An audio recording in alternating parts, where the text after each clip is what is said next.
The book of Job is interesting. We know the story of Job. We know the trials of Job. What we have not spent a lot of time doing, and that's what we're trying to do in this Wednesday night class, is to see what his friends said. And so we were looking last week, and we finished up last week with Bildad's first speech back in chapter 8. Look in Job chapter 8. I don't want to spend much time there, but here's Bildad. He's the Shuhite. And he says, Job, why don't you shut up? That's not exactly what he says. He says, how long will you speak these things? And the words of your mouth are like a bag of wind. How comforting is that? Don't you wish you had friends that were that honest with you? And that's what they're saying. Job, you're just a bunch of hot air. And they're not saying shut up. The word shut up is not there. My mama used it all the time. I understand mamas today cannot say that. Do you say to children, would you please be quiet and I'll give you a lollipop? When my mother wanted me to shut up, she said, shut up or else. And I knew the or else part of all of that. But that's Job's friends. And they've come there evidently to comfort him. But as you look at these speeches, I'm not sure that they came to give comfort to him. He says, do you believe that the Almighty, in verse 3, He has perverted justice? Job, you keep saying you haven't done wrong, that the suffering that you have does not come from personal wrong. Well, are you saying then that God's perverted judgment? No, I'm not saying God has perverted judgment at all. But let's get over to chapter 9, where Job begins to answer Bildad. And on the screen we've got the heading of this first section, these first 15 verses, is Job praises God, and he knows that, but he's so perturbed. I want you to look at what he says. Verse 2, chapter 9, verse 2, I know it is so. How can a man be righteous before God? How holy is God? God is so holy, nobody can be just before God. If God wanted to find fault, God can find fault with every man on this earth. And Job is not saying, I have not sinned. In fact, he will say, I have not sinned. But what he will not say is, the reason I'm suffering is because of personal sin. Sometimes people, and it's Job's friends, believes that bad things only happen to bad people. I don't know where his friends have been, and I don't really understand why people would feel that way today, that if I just better, I never would have adversity in my life. That's a total failure to understand. And then he says in verse 3, God is so smart, if one wished to contend with Him, He could not answer him 1 out of 1,000 times. You know what God's going to do to Job at the end of this book? When you get over to chapters 38 and 39, near the end of the book, it's maybe 39 and 40. Job's going to sit down. God's going to sit Job down. So I got some questions I want to ask you. And He stops the mouth of Job and just shows what Job affirms in this passage. And that is, if you could answer 1 in 1,000 things, that would be a remarkable thing. Now I want you to look at the verbs that are used starting in verse 4, and we'll look through the next, I've got all the way through verse 10. There may be some after verse 10. Adjectives that Job uses to describe God. In verse 4, how does he describe God? What's wisdom? What's the difference in wisdom and knowledge? Yeah. I think Dave said it's one's using the other, and that's what's, have a lot of knowledge? Yeah, I can do math. And most of the time I remember, I can remember the time when I'd go into another room and I remember why I went in that room. You understand what I'm talking about? I mean, I'm sort of like the cowboy that says, I don't know if I found a lasso or lost my horse. But that's wisdom is the ability to use the knowledge that you have. And what's that expression? He's book smart.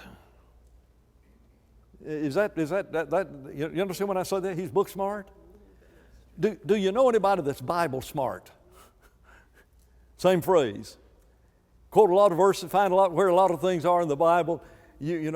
them having the ability to put that in their lives. And so he says, God is wise. Verse 5, what does he do? What does he say? What quality does he give God? And these next several verses talk about pretty much the same quality. What's God? Verse 5, what is he? Just the first phrase. He does what? He removes mountains, and they do not know when he overturns them in his anger. Think about how upsetting an earthquake is to the people on the earth. And if you talk about personification and give life to that which is inanimate, think how it upsets the earth.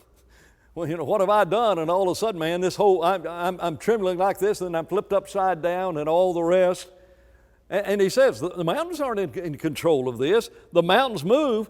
Verse 6, he shakes the earth. I like verse 7. Who's in charge of making sure all the sun and moon and stars and the planets stay where they're supposed to be? He commands the sun, and it does not rise. That ever happen? Was there ever a time there was darkness on this earth? Can you think of where that was? 3 hours of darkness when Jesus died. How could that happen? Some folks said, it was an eclipse. An eclipse that lasts 3 hours? How did it happen? I know how it happened. And that's what Job was saying. No man can do that. God is so wise, I can't answer questions, and 1 in 1,000 or something like that. He commands the sun, and it does not rise. He seals off the stars. He alone, I want you to stop at that. Think about this. He spreads out the heavens. How wide are the heavens? What's the greatest number of light years when people try to measure? I wish Jerry Pittman was here, maybe some other folks who love the stars. What is the width of the universe in light years? Anybody know that? I used to know that. I'm going to say it, is it 13 billion light years is the width of the universe? That's amazing. You ever think about how small the earth is compared to how amazing? We read together John 3:16 Sunday morning. God so loved the world. Of all of the universe that he spread out, right here, happening on this little tiny speck of dust called earth. And he spreads it out. And Job recognized that, and he makes the Bear, Orion, and the Pleiades. What's that? The Bear, the Orion, and Pleiades. What's that? Isn't that amazing that the constellations that we have that we are aware of, they were aware of? And so he makes all of these things. And verse 9, he does great things past finding out. Yes, wonderful without number. Are there some amazing thing God's put in this universe that you just never can figure out?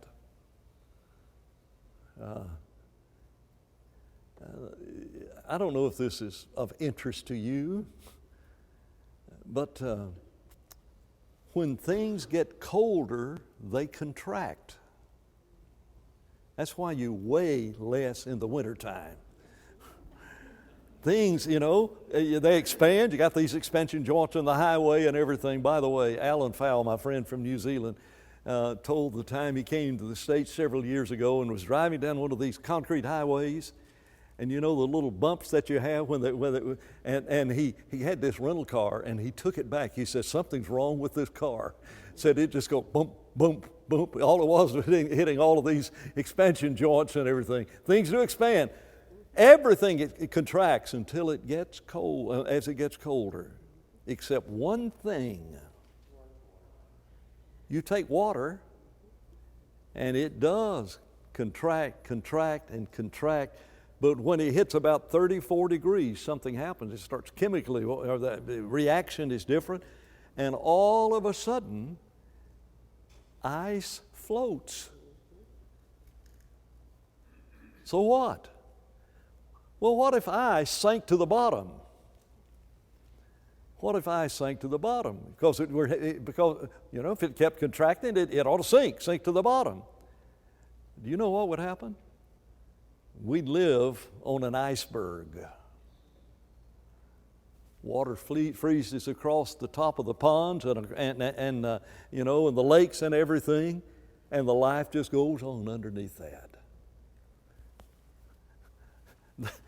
I don't know if that kind of thing intrigues you like it does me, but isn't that remarkable that it would do that? Who would have ever thought about that? And when I think about that and things I really do not understand, you want to talk about the migration of birds? Isn't that amazing? You want to talk about those salmon that when they're very small, they swim out toward the ocean, and as they prepare to die, they come back to the very place where you want to talk about that?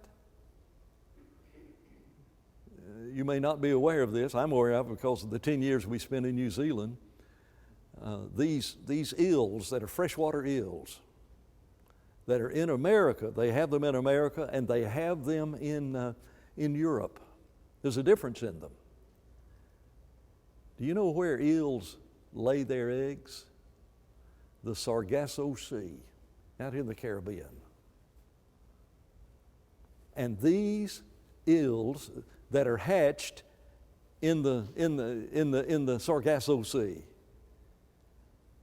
European eels go back to Europe, and American eels go back to America. And whenever it's time for them to reproduce and everything, they all get back out here and they meet up out. Isn't that amazing? Job, he does great things past finding out. And that's exactly where Job is in relationship to God. Starting about verse 14, he says, okay, he's so wise. How can I answer him? How can I answer him? Job says, for though I were righteous, I could not answer him. That's verse 15. I would beg mercy of my judge. You see, Job is not arrogant when he said, I haven't sinned. Job is just saying, what's going on here? And his friends have got the answers, but they're a long way from having the answers. And Job, verse 17, God crushes me with a tempest and multiplies my wounds without cause. Job said, I don't know. But he says, I cannot deal with him. Verse 19, if it's a matter of strength, he's stronger than I am. And verse 20, he says, though I were righteous, my own mouth would condemn me. Though I were blameless, it would prove me perverse. I am blameless, yet I do not know myself. I despise my life. It is all one thing. Therefore I say, he destroys the blameless and the wicked. Job is just begging his friends, why is this happening? And haven't we been there? I'm trying to live right. I'm trying to serve God. What's this all about? And Job's friends have the answer, except they have the wrong answer. And we pointed out that whenever you get to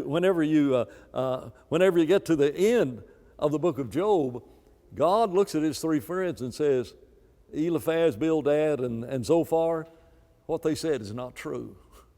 So when you read the book of Job, don't quote Job. It'd be like quoting the devil in Genesis chapter 3, you shall not surely die. That's in the Bible, yeah, but who said it? And so his friends, sometimes I've seen individuals do that. In chapter 10, Job just gets more and more filled with despair. And I didn't put any particular notes down in chapter 10, but my soul loathes my life. I will give free course to my complaint. I will speak the bitterness of my soul. I will say to God, do not condemn me. Show me why you contend with me. We've been there. We've been there. And when you get to the end of the book of Job, Job may not have figured it out. We pointed out before that it's there's no evidence at all that Job knows what happened in chapter 1 and chapter 2. There's no evidence. That's all that happens in heaven whenever the Lord said, have you considered my Job? My servant Job? And who was it made that point in the class last week? Yeah, God knew about Job. God knows you. Maybe somebody made that point at Soul. Maybe that's where that point was made. God knows you. God knows you, but the devil knows you too. And so the devil didn't say, Job who? He knew exactly who Job was. Look at verse 10. Although you know that I am not wicked, and there's no one who can deliver from your hand. These are words spoken to God.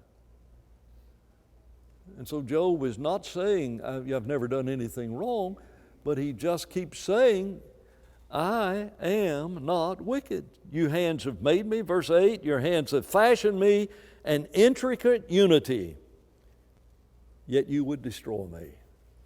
How intricate is your body?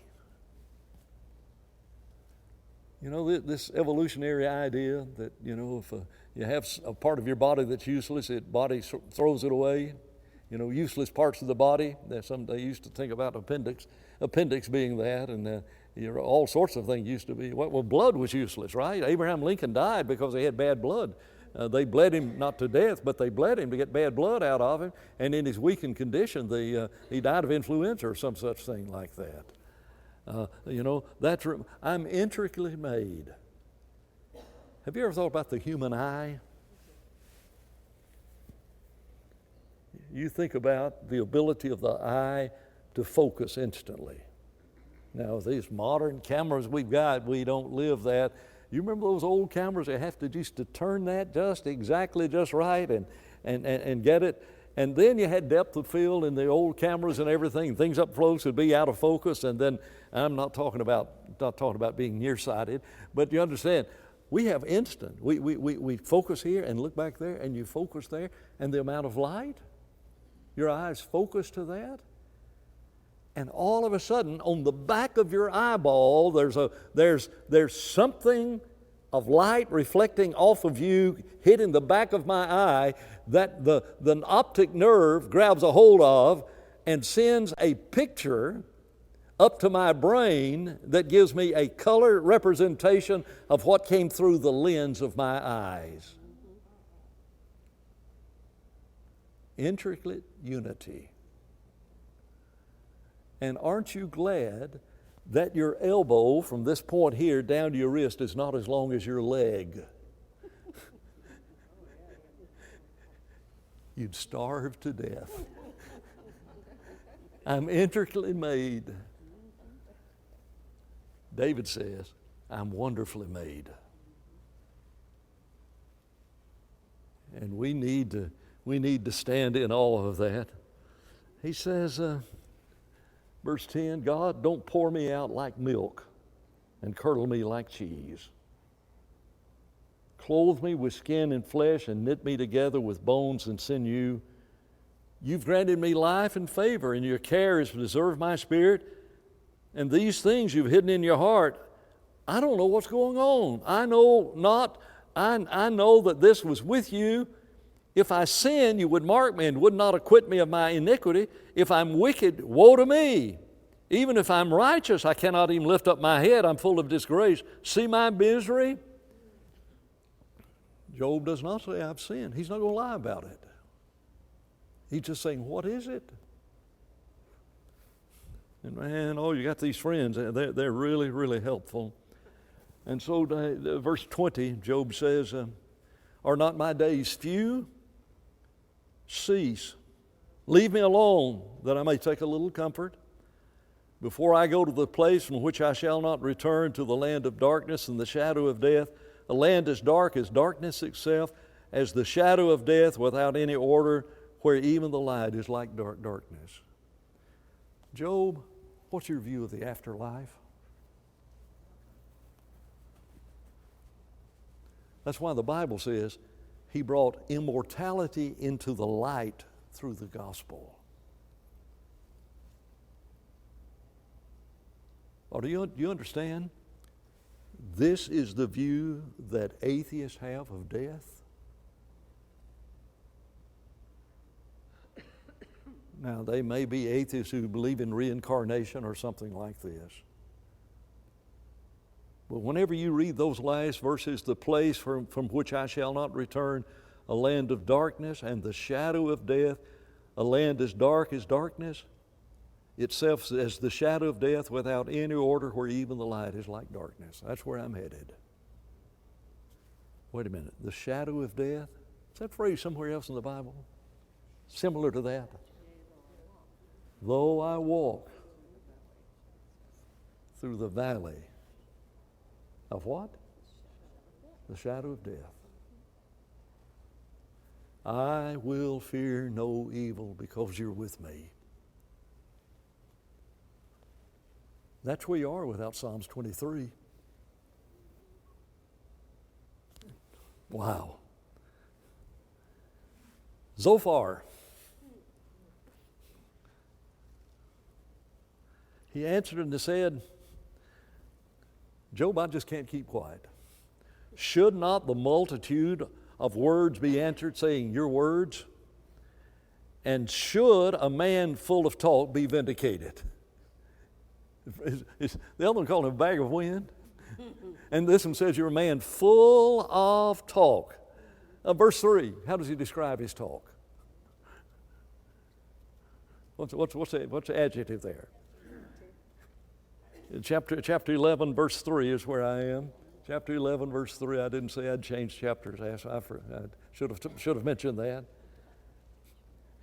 Bag of wind, multitude of words, full of talk, and it's all empty. Though I speak with the tongues of men and of angels,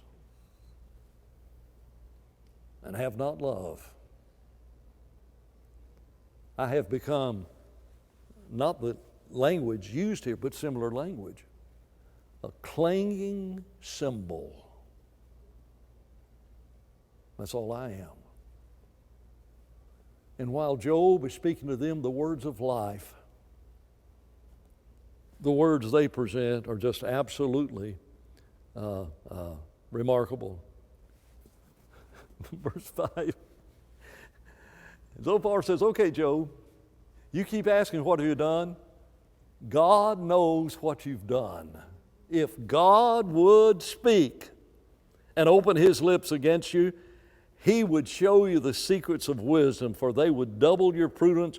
Therefore know that God exacts from you less than what you deserve. Wow, isn't that comforting? How bad off is Job? Boils from where?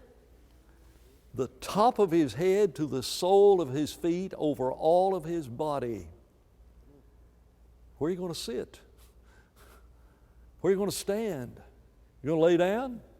Front? Back? Sole of your feet covered with boils?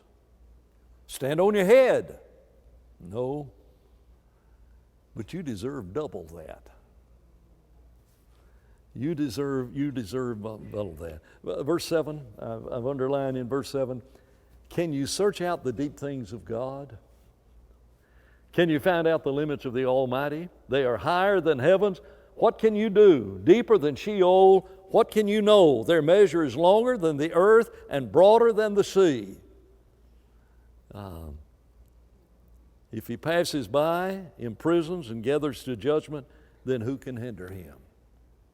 Job, the Almighty God is dealing with you, and there's nothing you can do except just stand there and take it and acknowledge your sin.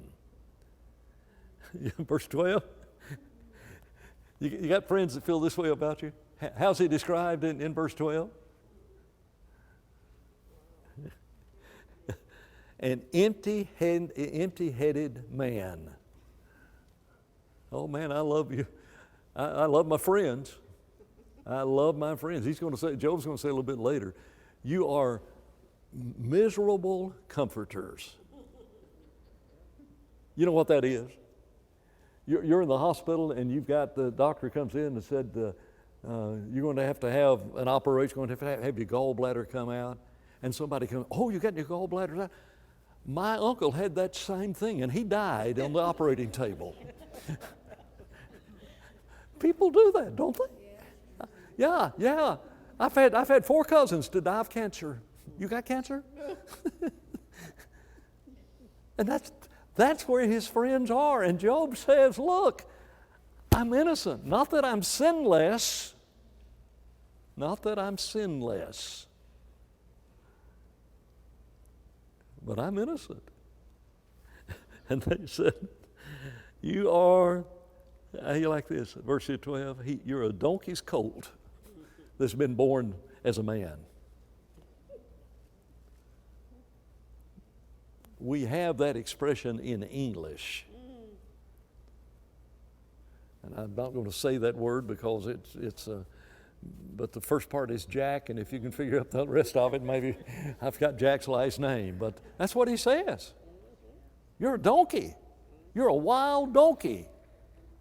And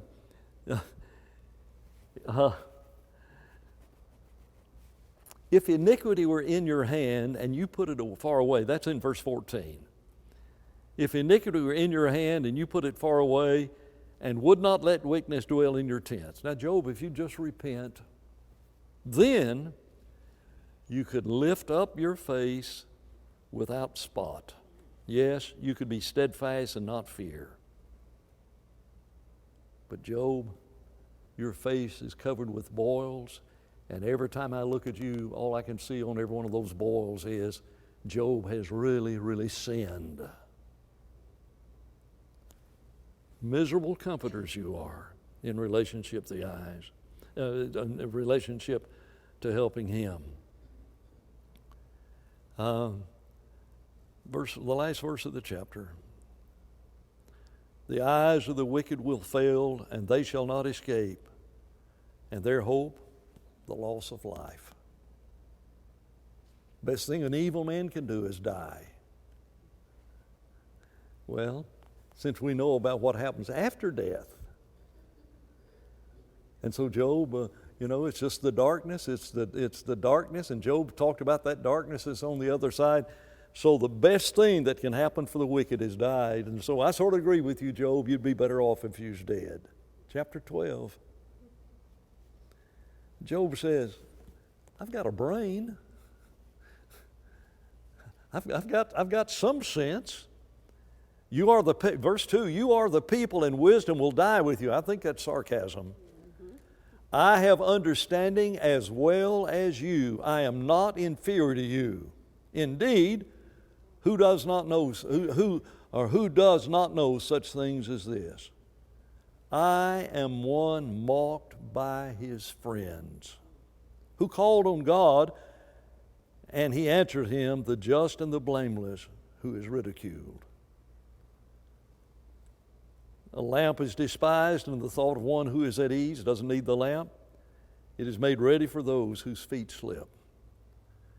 So he says, Job says in verse 7, ask the beast and they will teach you, and the birds of the air and they will tell you, or speak to the earth and it will teach you, and the fish of the seas will explain it to you. Who among all these does not know that the hand of the Lord has done this, and whose hand is the life of every living thing?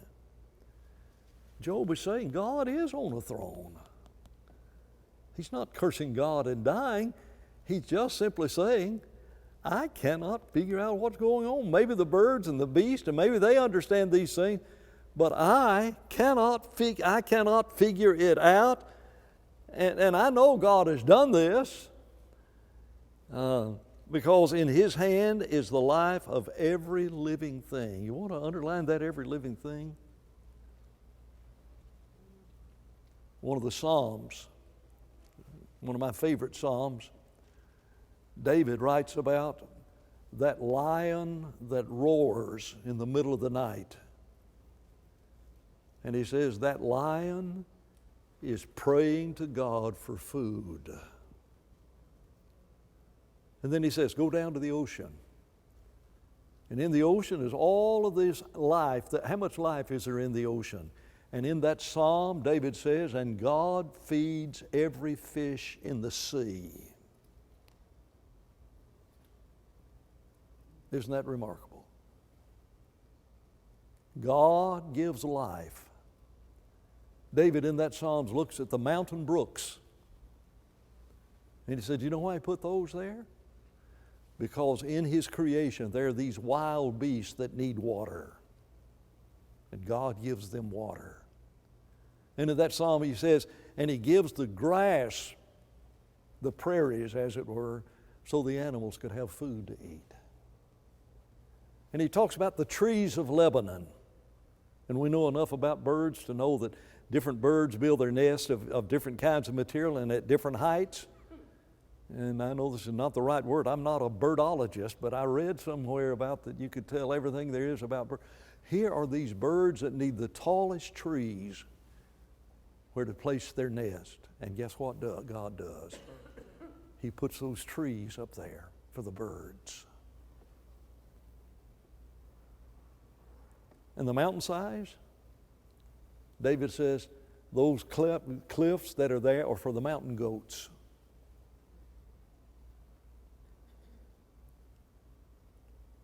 The heavens declare the glory of God, and the firmament shows his handiwork.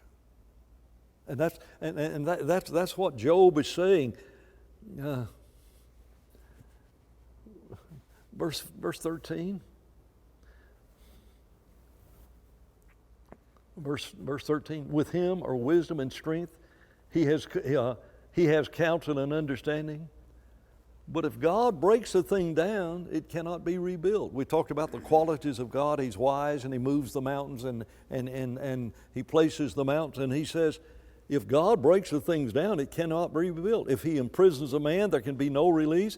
If he withholds the water, they dry up and he thins them out in the overwhelmed earth. With him are strength and prudence. The deceived and the deceiver of his. He leads counselors away plundered and makes fools of the judges. He leads counselors away plundered. Why? Man's not nearly as smart as he thinks he is. Some have not heard this illustration. I love telling this illustration about people who are so educated they get beyond their smarts. A group of chemical engineers were sitting in a room devising something that would be a universal solvent. Some things dissolve in water, some in acid. Sometimes, you just pour things on thing and it just dissolves and they said if we could just make a universal solvent, man, it would just be great. And the janitor came into the room while they were discussing this, and he's just emptying the trash that's in there. And he finally says, could I ask you a question? When you make that universal solvent, what's going to keep it in? That's not bad, is it? He leads the way, the counselors, and they're plundered. He makes fools of judges. Well, we make judges fools too sometimes, don't we? Or we make fools judges also. God's powerful. He looses the bands of the kings. Verse 19, he leads princesses away plundered. He deprives the trusted ones of speech. Verse 20, he pours contempt on the princes and disarms the mighty. He uncovers the deep things out of the darkness. Verse 22, and brings the shadow of death to light. He makes nations great and destroys them. He enlarges nations and he guides them. And he takes away the understanding of the chiefs of the people of the earth and makes them wander in pathless wilderness. How helpless is man in the presence of God? Can we talk about Irma, if Irma had really come to visit us?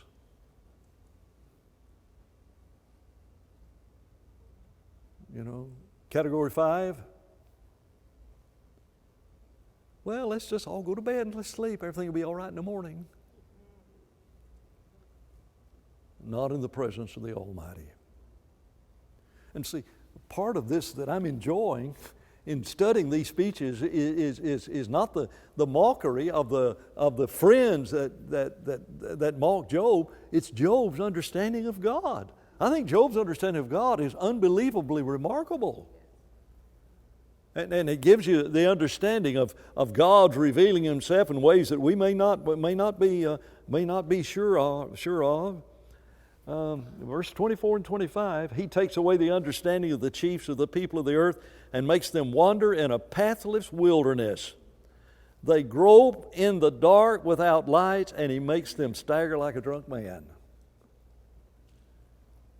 And that's what happens.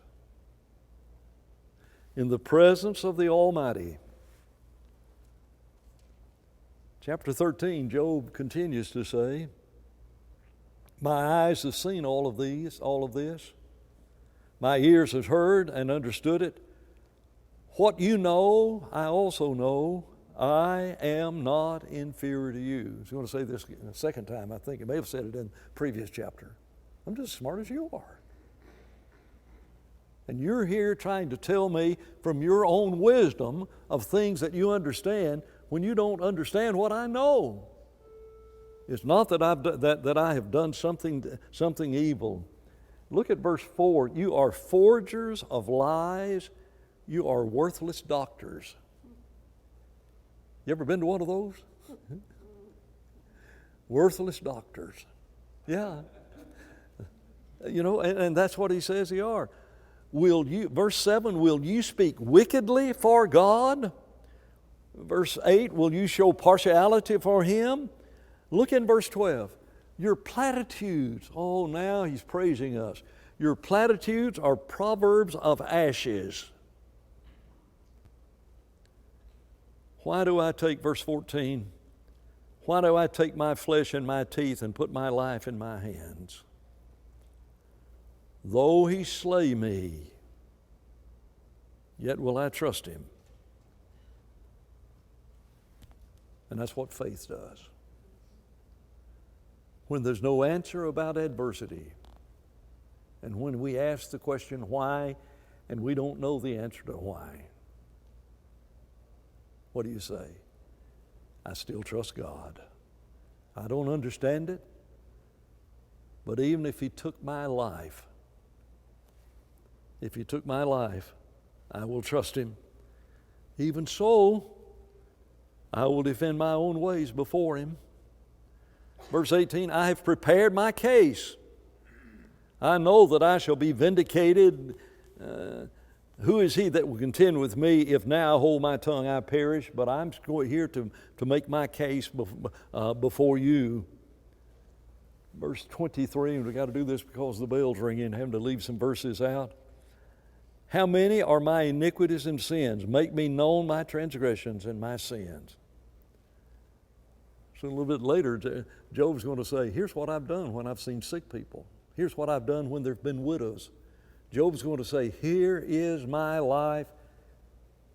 Tell me where I've not practiced pure and undefiled religion. I like what he says in verse 26. You write bitter things against me. That's something new. I don't know where they wrote it, don't know how they wrote it, and that may be a figurative use as the word write. It just doesn't fit here, and it jumps out at me whenever he says, you're writing bitter things. And you put my feet in the stocks and watch closely all my paths. He set a limit for the soles of my feet. Man decays like a rotten thing, like a garment that's moth-eaten. That's true.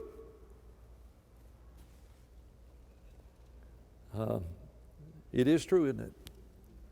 From the moment you die, born, you start dying. Your body repairs itself. But the older it gets, the longer it takes you to get over aches and pains. When I was a kid, I'd scratch myself, and a couple of days it was gone. I scratch myself right now. You ever get a bruise on your arm and everything? and get all of that. And then you're out working in the yard and you scratch the bruise. You know what I'm talking about? 2 months. That may be an exaggeration. That's what life is. That's what life is without God. I want you to think about this. 2 views of life in these 13 chapters that we've covered. One is as wrong as it can be. But it is the view of people who talk about religious things who don't know what they're talking about. That's one view of it. And the other is that individual who is trying to find out what's happening in Job's life. Here's the interesting thing.